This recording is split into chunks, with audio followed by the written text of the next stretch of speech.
হায় হায় ওই মা লজ্জাবতী।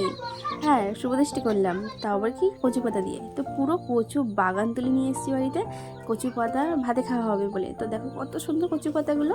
এদিকে দেখো চুনো মাছ পেয়েছি আজকে অনেক দিন পর, সবসময় তো পাই না। তো আজকে চুনো মাছের ঝাল চচ্চড়ি হবে, তার জন্য এদিকে টমেটো, পেঁয়াজ, কাঁচা লঙ্কা সব কিছু কেটে নেওয়া হয়ে গেছে। এটা আছে তো এটা চুনো মাছের জন্য। আর আরেকটা বাড়িতে নিয়ে নিয়েছি পেঁয়াজ, টমেটো, কাঁচা লঙ্কা, এটা কিন্তু ইলিশ মাছ রান্না করার জন্য। এদিকে দেখো মশলা বেটে নিয়েছি।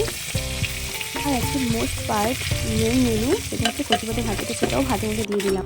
আর এখন সমস্ত রান্না রেডি হয়ে গেছে। চুনো মাছের ঝাল চচ্চড়ি দেখতে পাচ্ছ, এদিকে কচু পাতাটা মাখা হচ্ছে। তো পেঁয়াজ, চিংড়ি এগুলো কিন্তু কচু পাতার মধ্যে ভাজে দেওয়া হয়েছিল। আর এখন শুকনো লঙ্কা, তেল, নুন দিয়ে ভালো করে মেখে নেওয়া হচ্ছে।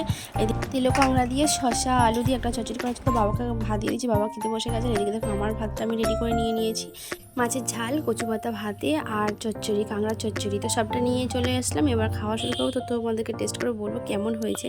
তো এই যে আমি খাচ্ছি দেখো, আর প্রচণ্ড ঝাল হয়েছিল। আমি খেয়ে তো প্রথমে কেমন ঝাল ঝাল প্রচণ্ড, তবে ভালো লেগেছে। কিন্তু এটা পরে এরকম ঝাল ঝাল হলে টেস্টটা ভালো হয়। তো এদিকে দেখো আমার কচু খেয়ে গলা কিটকিট করে যাচ্ছে। আর আমি তো কিছু থাকতে পারছিলাম না, সহ্য করতে পারছিলাম, গলা এতটাই কিটকিট করছিল। তাই আমি এখন আমের চুষি খাচ্ছি। তো এটা খেয়ে আমি গলাটা ঠিক করবো। তোমাদের কার কার ভালো লাগে কচু পাতা ভাতে, সেটা কমেন্ট করে জানিও।